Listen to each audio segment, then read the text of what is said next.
সৰ্বভাৰতীয় যুৱ কংগ্ৰেছৰ সম্পাদক হিচাপে মই কাৰ্যনিৰ্বাহ কৰি আছিলোঁ।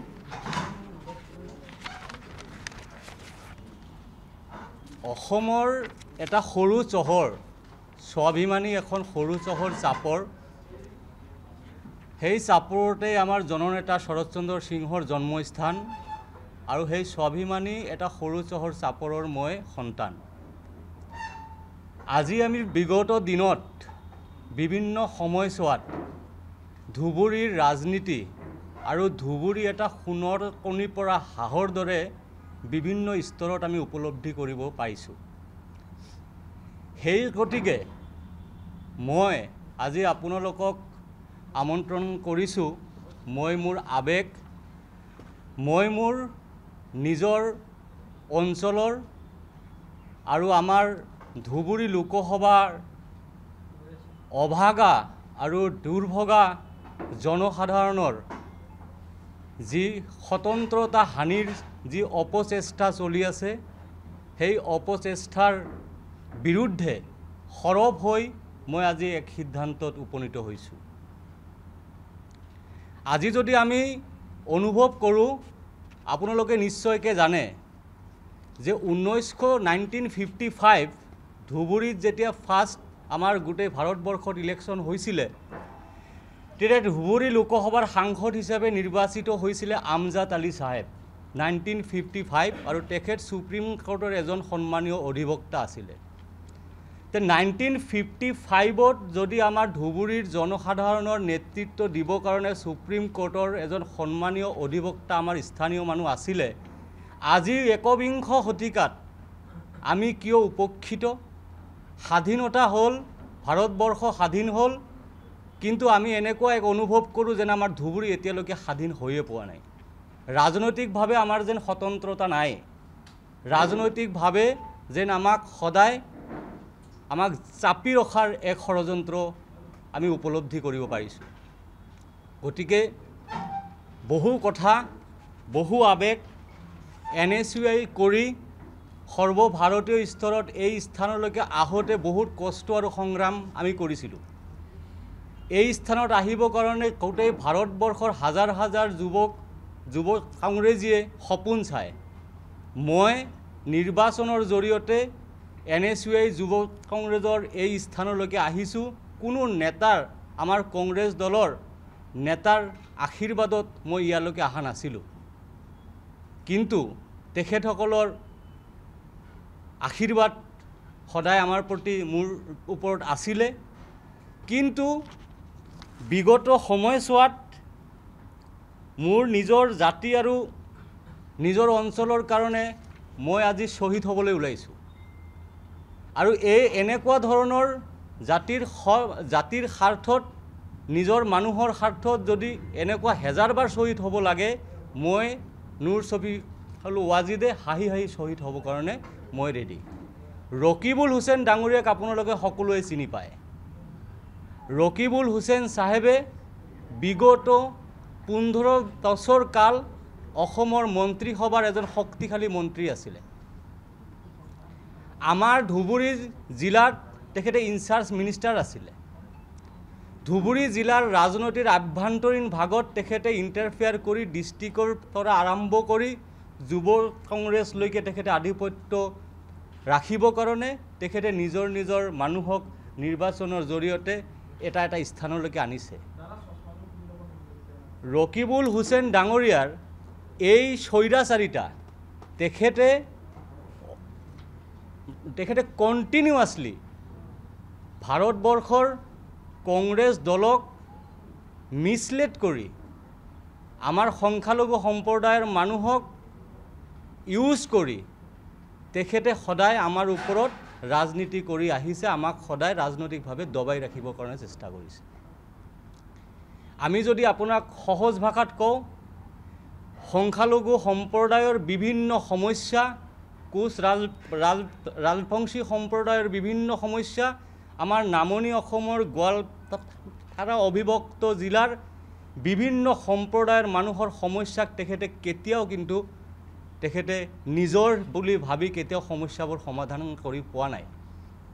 তেখেতে সংখ্যালঘু সম্প্ৰদায়ৰ যিবিলাক জ্বলন্ত সমস্যাৰ ভিতৰত NRC ডি ভোটাৰ মাটিৰ ল্যান্ড ইভিকশন উচ্ছেদ এইবিলাক সম্পৰ্কে তেখেতে কোনো স্থিতি তেখেতৰ সবল স্থিতি আমি দেখিবলৈ পোৱা নাই। আপোনালোকে সকলোৱে জানে যে 2013 চনত ল্যান্ড ৰেভিনিউৰ এটা এক্ট এমেণ্ডমেণ্ট হৈছিলে, land acquisition rehabilitation and resettlement act 2013। সেই আইনৰ জৰিয়তে তেখেতে ফৰেষ্ট মন্ত্ৰী থাকোঁতে এই আইনখন হৈছিলে আৰু সেই আইনখন যেতিয়া কৰিছিলে তেখেতে কিন্তু নদীভংগ মানুহৰ কাৰণে নদীভংগ মানুহৰ সেটেলমেন্টৰ কাৰণে কোনো ধৰণৰ ব্যৱস্থা তেখেতে কৰা নাছিলে। সেই কথা আমি সকলোৱে জানো। কিন্তু আজি তেখেতৰ মন্ত্ৰিত্বকালত আমাৰ সংখ্যালঘু মানুহৰ বিভিন্ন জনগোষ্ঠীৰ মানুহৰ যিবিলাক আমাৰ মৌলিক অধিকাৰ, ধুবুৰী লোকসভাৰ সকলো জনগোষ্ঠীৰ মানুহৰ যিবিলাক মৌলিক অধিকাৰ তেখেতে কেতিয়াও মাত মাতা আমি দেখিবলৈ পোৱা নাই। কিন্তু আজি তেখেতে কিন্তু ধুবুৰীৰ ৰাজনীতিত সোণৰ কণীৰ হাঁহৰ সন্ধানত তেখেতে কিন্তু ধুবুৰীত কিন্তু এতিয়া ৰাজনীতি কৰিছে। আৰু আমাৰ নিচিনা সাধাৰণ যিসকল মানে আমাৰ কৰ্মী আছে, এই কংগ্ৰেছৰ ইমান এটা মানে আমাৰ ই ক্ৰিটিকেল সময়ত আমাৰ নিচিনা কৰ্মীক যদি অৱহেলিত কৰে, বঞ্চিত ৰাখে, সেপাৰেট কৰি ৰাখে, আইসোলেট কৰে, আমাক যদি দল এৰিবৰ কাৰণে বাধ্য কৰে, ইম্পজ কৰে, তেতিয়াহ'লে নিশ্চয়কৈ দলৰ যেতিয়া ভাল দিন আহিব তেতিয়া সাধাৰণ কৰ্মীসকলৰ অৱস্থা কি হ'ব? আপোনালোকে সৰ্বস্তৰে আপুনি খবৰ লৈ চাব পাৰে। ৰকিবুল হুছেইনক ধুবুৰী লোকসভাৰ কংগ্ৰেছীসকলে ভয় কৰে, কিন্তু তেখেতক কিন্তু সন্মান নকৰে। এতিয়া কংগ্ৰেছৰ এই সময়ত আমি দাবী জনাইছিলোঁ যে আমাৰ স্থানীয় এজন কেণ্ডিডেট হ'ব লাগে। আমি দাবী জনাই আহিছিলোঁ যে ধুবুৰীৰ সমস্যাৰ হৈ মাত মাতা ধুবুৰীৰ সন্তান এজনক ধুবুৰী লোকসভাৰ সাংসদ হিচাপে দিব লাগে। কিন্তু আমাৰ সেই আশাবোৰ বাৰু সফল হোৱা নাই। বিভিন্ন পাকচক্ৰত বিভিন্ন ৰাজনৈতিক ষড়যন্ত্ৰৰ জৰিয়তে তেখেতে নিজে ইচ্ছাকৃতভাৱেই সকলো নাটক ৰচি নিজে কেণ্ডিডেটটো হৈ এতিয়া আমাৰ যিসকল কৰ্মী সততাৰে কংগ্ৰেছ দলৰ লগত থাকে সেইসকলক তেখেতে অৱহেলা তেখেত কৰে আৰু তেখেতসকলক ছাইড কৰি ৰাখে। যিসকল মানুহ তেখেতৰ কথাৰ ইশাৰাত চলে, তেখেতৰ অন্ধভক্ত যিসকল আছে, তেখেতসকলক লৈ তেখেতসকলে মাথোন আপোনাৰ সিন্ডিকেটৰ ৰাজনীতি, কংগ্ৰেছ দলত এটা তেখেতৰ হিউজ সিন্ডিকেট আছে, সেই সিন্ডিকেটটো চলাই আছে। গতিকে আমাৰ যিখিনি স্বাভিমানী, আমি যিখিনি ধুবুৰীৰ জনসাধাৰণ, ধুবুৰীৰ স্বাভিমান যাৰ অন্তৰত আছে, যাৰ অন্তৰত ধুবুৰীৰ জনসাধাৰণৰ জ্বলন্ত সমস্যাবোৰ যাৰ আবেগত উপলব্ধি কৰে, সেইসকল মানুহে কিন্তু ৰকিবুল হুছেইনৰ লগত নাথাকিব। আজি কংগ্ৰেছ দলৰ স্থিতি শোচনীয় হোৱাৰ কাৰণে তেখেতে অখিল গগৈক লৈ কেনে ধুবুৰীলৈ কৈছে। তেখেতে আমাৰ AJPৰ সভাপতি ডাঙৰীয়াকো তেখেতে আমাৰ তাতে ধুবুৰীলৈ লৈ গৈছে। কিন্তু আজি যদি আমি চাবলৈ যাওঁ, গুৱাহাটীত নিৰ্বাচন আছে আৰু বেলেগ সমষ্টিসমূহত নিৰ্বাচন আছে। আমাৰ তাতে 27 লাখ ভোটৰ এটা বৃহৎ সমষ্টিত য'ত সংখ্যালঘু সম্প্ৰদায়ৰ ভোট অলমষ্ট 90%ৰ ওপৰত, তাতে ৰকিবুল হুছেইন ডাঙৰীয়াই নিজে হাৰিব বুলি উমান পায় অখিল গগৈ আৰু AJPৰ সভাপতি ডাঙৰীয়াক ধুবুৰীলৈ লৈ গৈছে আৰু তেখেতসকলক অইন সমষ্টিলৈ আহিব দিব তেখেত খোজা নাই যেন আমাৰ অনুভৱ হৈছে। সেইটো তেখেতৰ বাৰু ব্যক্তিগত কথা, কিন্তু কথাটো হ'ল তেখেতে নিজৰ স্বাৰ্থটোৱে মানে তেখেতে মাথো চিন্তা কৰে। তেখেতৰ নিজৰ স্বাৰ্থৰ বাহিৰে তেখেতে কেতিয়াও ধুবুৰীৰ কংগ্ৰেছৰ স্বাৰ্থত কেতিয়াও কাম তেখেত কৰা নাই।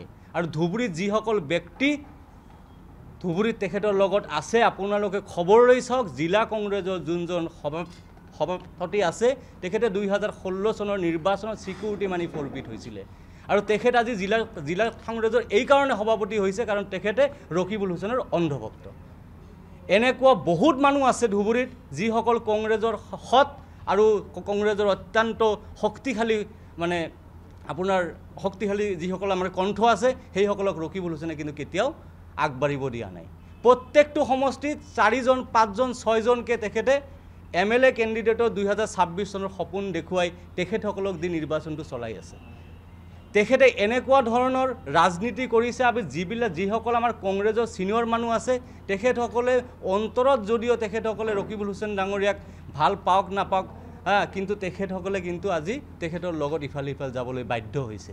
তেখেতক ভয় কৰে। মই ধুবুৰীৰ জনসাধাৰণক এটা কথাই কওঁ যে ধুবুৰীৰ ৰকিবুল হুছেইন চাহেবৰ যোনটো ৰাজনীতি সেই ৰাজনীতিৰ জৰিয়তে মাথো যে ধুবুৰীৰ মানুহক ইউজ এণ্ড থ্ৰ' কৰিব সেইটো আমি সন্মুখত উপলব্ধি কৰিব পাৰিছোঁ। সেইকাৰণে আমি ৰকিবুল হুছেইনৰ লগত আমি নাই। আৰু মই এজন স্বাভিমানী যুৱক হিচাপে মই মোৰ ধুবুৰীত মোৰ কথা স্পষ্ট যে মই আজি ৰেজিগনেশ্যন দিছোঁ। ৰেজিগনেশ্যন দি মই আমাৰ জনসাধাৰণক আমাৰ মানুহক আমি এটা আহ্বান কৰিম যে আপোনালোকে ৰকিবুল হুছেইনৰ সম্পৰ্কে অলপ অধ্যয়ন কৰক। ৰকিবুল হুছেইনৰ সম্পৰ্কে অধ্যয়ন কৰক।